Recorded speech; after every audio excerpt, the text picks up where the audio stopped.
Assalamu alaikum students. To start with the greatest name of Allah Almighty, who is the creator of the universe, who is the provider and sustainer. Myself, Malik Imani. जैसा कि previous lecture के अंदर आप लोगों को मैंने basic grammar में tenses का आगाज़ किया हुआ है हम लोगों ने, तो उसके अंदर हम लोग टेंसेस का आगाज़ करते वक्त हमने बात की थी कि हम लोग प्रेजेंट को पहले करेंगे, पास्ट को बाद में करेंगे और फ्यूचर को उसके बाद करेंगे। हम लोगों ने प्रेजेंट का स्टार्ट लेना था, तो मैंने सोचा कि प्रेजेंट टेंस का स्टार्ट लेने से पहले क्यों ना हम लोग उसका एक चार्ट बनाएं और उस जिसके अंदर के हमारे सारे हेल्पिंग वर्ब्स किस टेंस के अंदर कौन कौन से हेल्पिंग वर्ब्स वगैरह और क्या क्या चीज़ें इस्तेमाल होती हैं, हर टेंसेस का हमें पता लग जाएगा, एक इन्फो मिल जाएगी, हम लोग को इन्फॉर्मेशन मिल जाएगी और इसलिए हम लोग के इससे हम लोग को क्या होगा, टेंसेस समझने के लिए अंदर हेल्प हो जाएगी। तो सबसे पहले नंबर पर इस तरह के सारे टेंसेस समझने के लिए, बेसिक ग्रामर समझने के लिए, अपनी ग्रामर की सारी स्किल्स को बेहतर करने के लिए हमारा चैनल सब्सक्राइब करें, लाइक करें, शेयर करें और बेल आइकन को प्रेस करना ना भूलें। तो आइए सबसे पहले नंबर पर हम लोग प्रेजेंट टेंस का इंट्रोडक्शन करते हैं, प्रेजेंट टेंस का एक चार्ट पढ़ते हैं। सबसे पहले नंबर पे हमारे पास टेंस आता है प्रेजेंट इंडेफिनिट टेंस। अब प्रेजेंट इंडेफिनिट टेंस के अंदर सब्जेक्ट्स कौन कौन से यूज होते हैं? सब्जेक्ट्स हमारे पास हर टेंस के अंदर ही दो तरह के यूज होते हैं, या तो सिंगुलर होते हैं या फिर वो प्लूरल होते हैं। अब सिंगुलर कौन से होते हैं? सिंगुलर यानी वाहद होते हैं। सिंगुलर कौन कौन से होते हैं?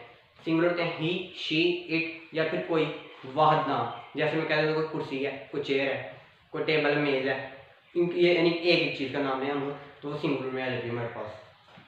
प्लूरल, प्लूरल के अंदर क्या क्या आता है हमारे पास? प्लूरल के अंदर हमारे पास आता है आई, वी, दे, यू और उसके अलावा हमारे पास हम लोग कलेक्शन ऑफ थिंग्स यानी कि चीज़ों का मजमूआ बना के उनको जब बोलें तो वो हमारे पास प्लूरल फॉर्म में आ जाते हैं। जैसे मैं कह देता हूँ वो 4 मेज पड़े हुए हैं, हम लोग अमाउंट की ज़्यादा कर दें, एक से ज़्यादा हो जाए, उसको हम लोग प्लूरल कह देते हैं। प्रेजेंट इंडेफिनिट टेंस के अंदर सब्जेक्ट्स ही हैं, उसके बाद हेल्पिंग वर्ब सिंपल टेंस के अंदर, यानी कि प्रेजेंट इंडेफिनिट का जो सिंपल जुमला होता है, सादा जुमला होता है, उसमें कोई भी हेल्पिंग वर्ब इस्तेमाल नहीं होता।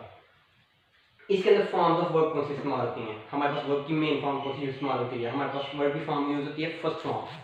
फर्स्ट फॉर्म हमारी इस्तेमाल होती है और उसके अलावा मैंने जैसे सिंगुलर बोला है ही, शी, इट या फिर कोई वाहद नाम, अगर वो आ जाए तो उसके साथ क्या होगा? एस या ई एस का इजाफा होगा, उसके लास्ट पर एस या ई एस का इजाफा होगा साथ। तो हम लोग जब सेंटेंसेस करेंगे तो तब आपको पता चल जाएगा। उसके बाद अगर हम उन्हें नेगेटिव करना हो, नेगेटिव करने के लिए हमारे पास दो हेल्पिंग वर्ब्स आते हैं, एक डू आता है और एक डज आता है और साथ एडिशन होती है, इजाफा होता है नॉट का। डू किसके साथ लगेगा, डज किसके साथ लगेगा? हमने बात की सिंगुलर नेम की, सिंगुलर यानी ही, शी, इट और उसके बाद कोई वाहद नाम आ जाए तो उसके साथ हमारे पास लगता है डज। और अगर हमारे पास आई, वी, दे, यू कोई प्लूरल नेम है तो उसके साथ हमारे पास लगता है डू। हमने डू और डज सेंटेंस की देख के हम लोग ने बना देना कि सब्जेक्ट किस तरह का इसका और बाद में उसके साथ नॉट लगा देना है। इंट्रोगेटिव, इंट्रोगेटिव के अंदर क्या होता है?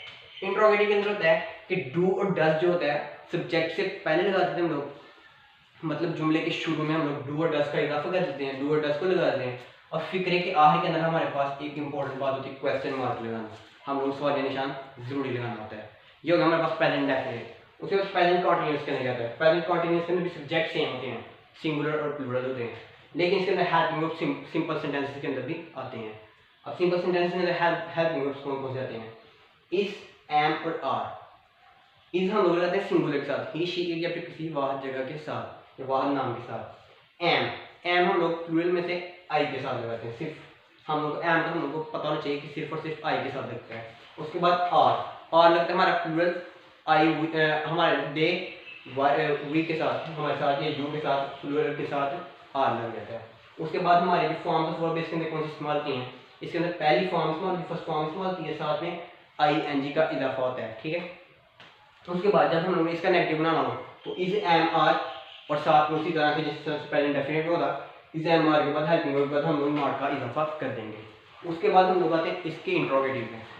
इसके इंट्रोगेटिव में भी सेम वही चीज़ होगी कि इसके जो हेल्पिंग वर्ब होंगे उनको हम लोग उठा के सब्जेक्ट की जगह ले आएंगे, यहीं फिक्रे के स्टार्ट में ले आएंगे और फिक्रे के लास्ट पे क्या करेंगे, हम लोग क्वेश्चन मार्क लगा देंगे। उसके बाद हमारे पास फिर से प्रेजेंट परफेक्ट टेंस आता है, जो हमारे तीसरे नंबर पे प्रेजेंट टेंस की हमारी तीसरी ब्रांच है, ये तीसरी टाइप है हमारी। प्रेजेंट परफेक्ट टेंस के अंदर भी सब्जेक्ट्स हमारे सेम आ गए, प्लूरल और सिंगुलर आ गए। उसके बाद इसके अंदर हेल्पिंग वर्ब्स यूज होते हैं हैज और हैव। हैज हमारा यूज होता है सिंगुलर नेम्स के साथ या सिंगुलर चीज़ों के साथ। हैव हमारा यूज होता है प्लूरल थिंग्स के साथ या प्लूरल नेम्स के साथ। और इस टेंस के अंदर प्रेजेंट परफेक्ट टेंस के अंदर हमारे पास फॉर्म ऑफ वर्ब यूज होती है थर्ड फॉर्म। और अगर इसका नेगेटिव बनाना हो तो उसी तरीके से हेल्पिंग वर्ब लगाने के बाद, हैज, हैव लगाने के बाद हम लोग क्या कर देंगे, नॉट की एडिशन कर देंगे।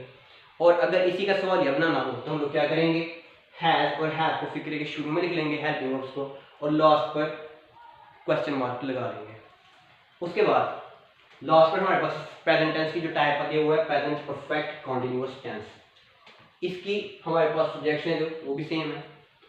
इनके अंदर जो हेल्पिंग वर्ब्स इस्तेमाल होते हैं वो होंगे हैज़ बीन सिंगुलर थिंग्स के साथ, हैव बीन प्लूरल थिंग्स के साथ या प्लूरल नेम्स के साथ, और इसके अंदर जो फॉर्म ऑफ वर्ब इस्तेमाल होती है ये प्रेजेंट कंटिन्यूअस के साथ थोड़ा बहुत मिलता जुलता होता है।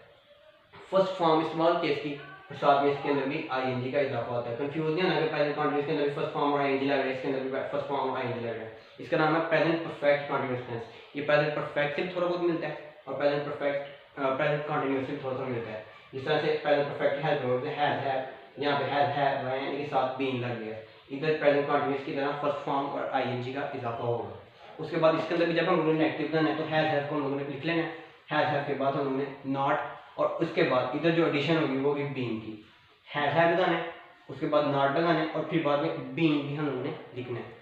और इसका जब इंट्रोगेटिव बनाना है हम लोगों ने तो उसके अंदर क्या होगा कि हैज हैव बीन को हम लोग स्टार्ट लिख लेना है, और उसके बाद फिक्रे के लास्ट के ऊपर क्वेश्चन मार्क आ जाएगा, और बीन जो होगा वो फिक्रे के सब्जेक्ट के बाद आ जाएगा।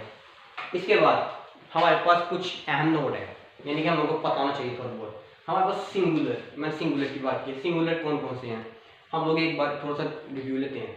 ही शी इट या फिर कोई सिंगुलर नेम, कोई वाहिद नाम किसी भी चीज़ का, प्रेजेंट टेंस के अंदर इन सब के साथ ही शी इट या किसी सिंगुलर नेम के साथ प्रेजेंट टेंस के अंदर हमारे पास कौन कौन से हेल्पिंग वर्ब्स इस्तेमाल होंगे ये सारे। डज होगा प्रेजेंट डेफिनेट के अंदर, इज होगा प्रेजेंट कंटिन्यूअस के अंदर, हैज होगा प्रेजेंट परफेक्ट के अंदर, और हैज बीन होगा प्रेजेंट परफेक्ट कंटिन्यूअस के अंदर। उसके बाद प्लूरल आता है। प्लूरल के अंदर क्या होगा कि प्लूरल सेंटेंस में जितने भी आई वी दे यू या फिर कोई भी जमा की चीज़ है कोई प्लूरल फॉर्म के अंदर, उसके साथ हम लोग प्रेजेंट टेंस के अंदर जो हेल्पिंग वर्ब्स इस्तेमाल होंगे वही हैं। डू प्रेजेंट डेफिनेट के अंदर, और प्रेजेंट और एम प्रेजेंट कंटिन्यूअस के अंदर, और उसके बाद हैव आएगा हमारे पास प्रेजेंट परफेक्ट टेंस के अंदर, और लास्ट में जो प्रेजेंट परफेक्ट कंटिन्यूअस के अंदर आएगा हमारे पास हैव बीन। उसके बाद एक और note, present perfect continuous tense है या पास्ट परफेक्ट कंटिन्यूअस टेंस है, फ्यूचर परफेक्ट कंटिन्यूअस टेंस है। ये जो टेंसेस होते हैं परफेक्ट कंटिन्यूअस के, इनके अंदर वक्त दिया गया होता है हम लोगों को, इसकी निशानी तक हम लोगों को इसके अंदर वक्त बताया गया होता है। अब तो अगर हम लोगों के पास वक्त ऐसा है जिसका हम लोगों को एग्जैक्ट पता है, उसका मुय्यन वक्त है, फिक्स वर्क टाइम है, तो उसके साथ हम लोग इस्तेमाल कर सकते हैं सिंस का। लेकिन अगर वक्त फिक्स नहीं है, टाइम फिक्स नहीं है, गैर मुय्यन है, तो हम लोग उसके साथ फॉर लगाते हैं। ये परफेक्ट कंटिन्यूअस के सारे टेंसेस के अंदर ये रूल होता है सिंस और फॉर का, इसको भी आप लोगों ने ध्यान में रखना है। लेकिन जब हम साथ साथ टेंसेस करेंगे तो आप लोगों की जो भी थोड़ी बहुत हो रही है अंडरस्टैंडिंग और आप लोगों को वो आप लोगों के साथ साथ क्लियर होता जाएगा। ये था हमारा आज का इंट्रोडक्शन। कल से हम लोग इंशाल्लाह प्रेजेंट इंडेफिनिट टेंस स्टार्ट करेंगे, और फिर ऐसा ऐसा प्रेजेंट के सारे टेंस टाइप्स को खत्म करने के बाद हम लोग पास्ट फ्यूचर इस तरीके से फिर हम लोग अपने आप को जारी रखेंगे, अपनी ग्रामर को जारी रखेंगे। आज के लिए इतना ही काफ़ी है। शुक्रिया, अल्लाह हाफिज़।